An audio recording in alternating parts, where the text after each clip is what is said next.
देखिए ये सीटेट 2019 का आया हुआ प्रश्न है। किसी चतुर्भुज का क्षेत्रफल 227.2 सेंटीमीटर है और इसके विकर्ण पर उसके सम्मुख शीर्षों से डाले गए लंबों की लंबाइयाँ 7.2 और 8.8 सेंटीमीटर। इसकी विकर्ण की लंबाई आपसे पूछ रहा है।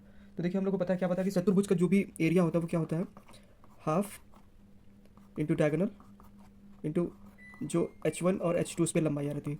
देखिए जैसे अगर ये आपका एक चतुर्भुज है इस तरह से मान लीजिए, और यहाँ से ए बी सी डी, ठीक है, ये ए सी उसका डायगोनल हो गया।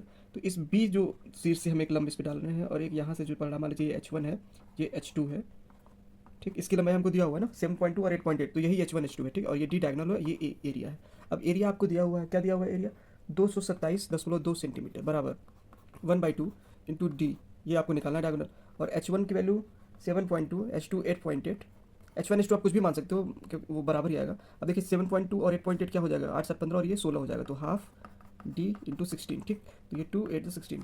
अब देखिए 227.2 बराबर 8D आ गया, ठीक। अब डी की वैल्यू अगर हमको निकालना है तो 227.2/8, ठीक।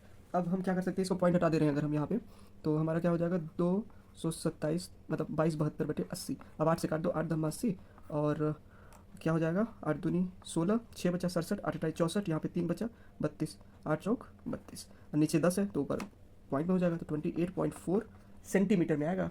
ये क्या हो जाएगा, इसके विकर्ण की लंबाई। ऑप्शन देखिए कौन सा ऑप्शन सही हो जाएगा आपका, 28.4, option number B is correct.